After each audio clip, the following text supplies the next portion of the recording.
Bonjour, bonjour, j'espère que vous allez bien. Voilà. Vous savez, tous les livres religieux sont unanimes sur un point. C'est que il faut demander pardon pour ce qu'on fait. Il faut demander pardon à Dieu pour les péchés qu'on commet. Voilà. Mais moi, j'ai dit que le pardon a deux volets. Le pardon a deux faces. Demander pardon à Dieu, d'accord, parce que c'est lui le créateur de tout, il n'y a pas de souci. Mais et la personne qui est à côté de toi que tu as blessée en question? Et la personne que ta langue a blessée? Et la personne que tes actes ont blessé? C'est facile de demander pardon à Dieu parce qu'on ne le voit pas. Parce qu'il ne peut pas te dire, voici ce que tu as fait. Parce qu'il ne peut pas te dire, voici le mal que tu m'as fait. Lui, il accepte, il est miséricordieux. Mais la personne que tu as blessée, là, elle est à côté de toi.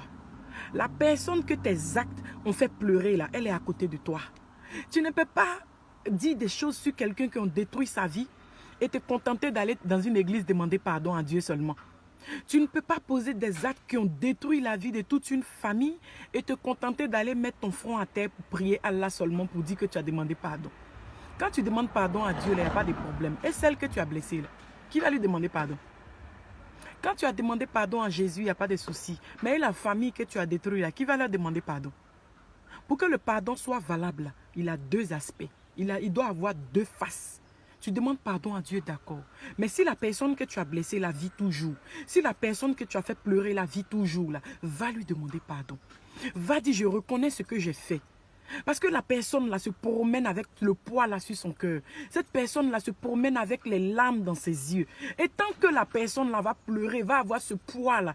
Je ne te dis pas que parce que la personne pleure, tu seras maudit. Hein, mais il y a forcément une mauvaise onde qui va tourner autour de toi. C'est trop facile, c'est hypocrite de s'arrêter de dire Seigneur, je te demande pardon parce que j'ai blessé tant. Mais tant là, il est à côté de toi. Mais la femme que tu as blessée avec tes propos, elle est là. Mais la famille que tu as détruite, elle est là. Mais la personne que tu as calomniée, elle est là. Ce que tu as raconté et puis qui a détruit la vie d'une personne. Tout ce que tu as dit et qui a sali la réputation d'une personne. Cette personne, elle est là. Mais va lui demander pardon pour que ton pardon il soit complet. Va lui demander pardon. Pardon à Dieu, d'accord. Mais demande pardon d'abord à la personne que tu vois là. Sinon, ton pardon n'est pas complet. C'est trop facile de demander pardon à Dieu qu'on ne voit pas et de rester là, de faire un jeu d'hypocrisie avec la personne que tu as blessée en question. Parce que maintenant, là, ils ont une technique. C'est-à-dire que la personne te blesse, elle disparaît 6 mois et 2 ans après, elle revient. Coucou, comment tu vas? Mon cher, s'il y a des choses qui se sont passées, on n'a qu'à laisser tomber. Il n'y a pas des choses qui se sont passées. Tu m'as fait des choses. Il n'y a pas...